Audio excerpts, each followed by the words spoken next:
¿Qué tal? Nuestro tema a comentar en esta ocasión es sobre migraña. El nombre proviene de la característica primordial de ser un dolor muy intenso de un lado o la mitad de la cabeza. En griego se le refiere como hemicrania, en latín hemigrania y en francés migraine. Jaqueca es la denominación árabe de la migraña.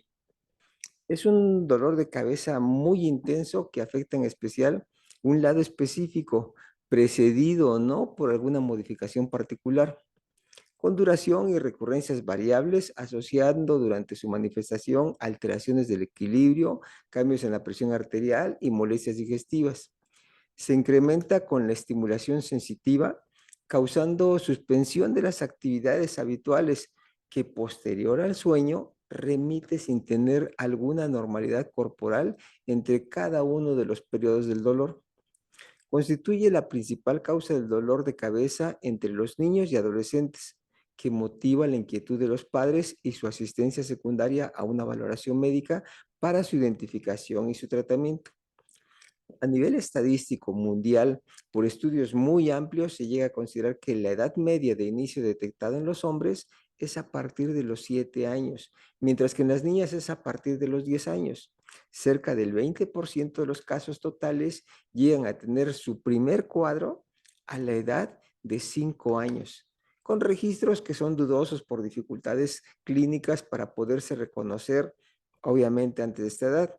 La proporción por sexos es muy similar durante la infancia, pero con notable diferencia para el sexo femenino en proporción 3:1 a partir de la adolescencia. La proporción, de acuerdo a diferentes comunidades, puede llegar a variar, presentando cifras de 1 por cada 20 a 40 adolescentes.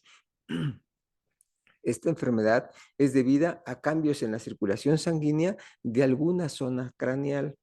Al principio, antes de manifestar las crisis de dolor, suele haber una disminución de la circulación que puede generar el desarrollo del aura, seguido a continuación de un incremento en la circulación sanguínea con cambios en el volumen de los vasos sanguíneos, que es el factor primordial para relacionar las molestias clásicas de la aparición y molestias del dolor de cabeza.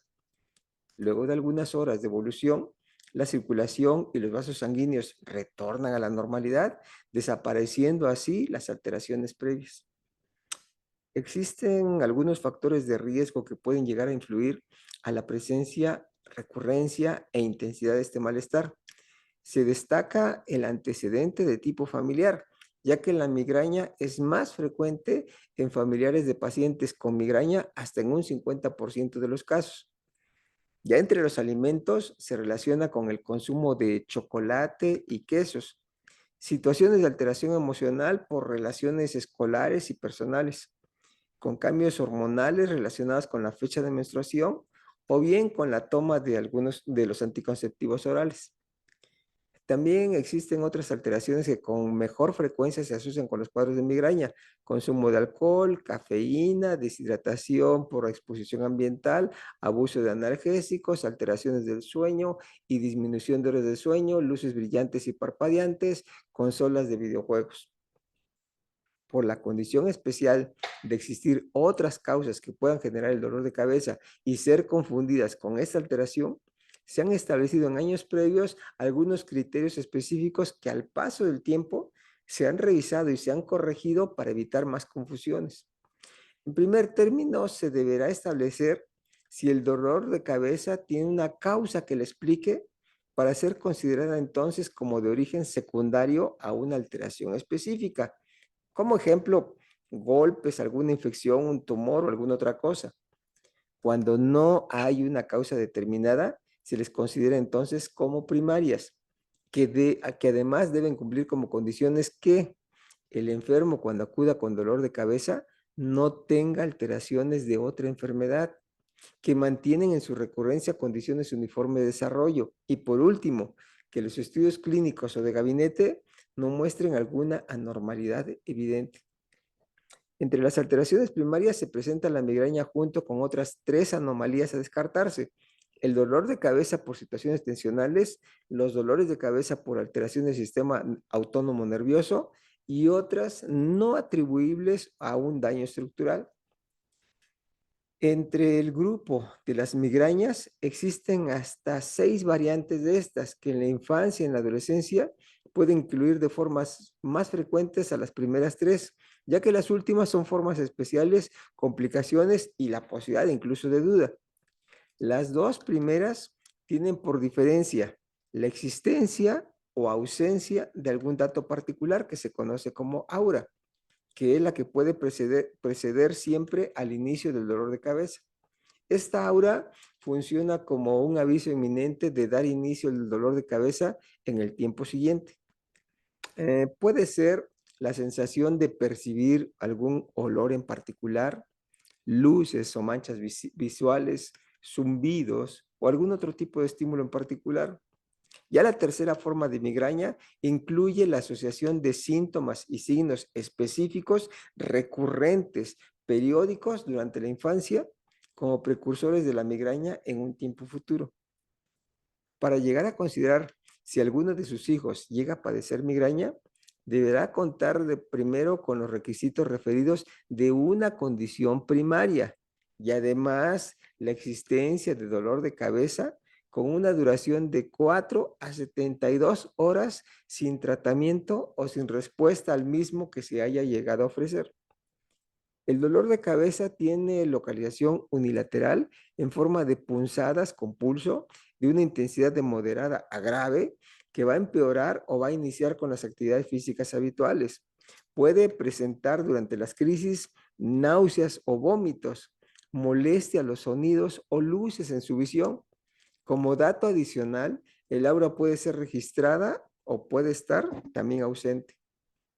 En la evaluación médica se tienen que formular preguntas para tener una mejor definición de las manifestaciones y de las circunstancias relacionadas con el cuadro, a fin de poder relacionar con la causa específica.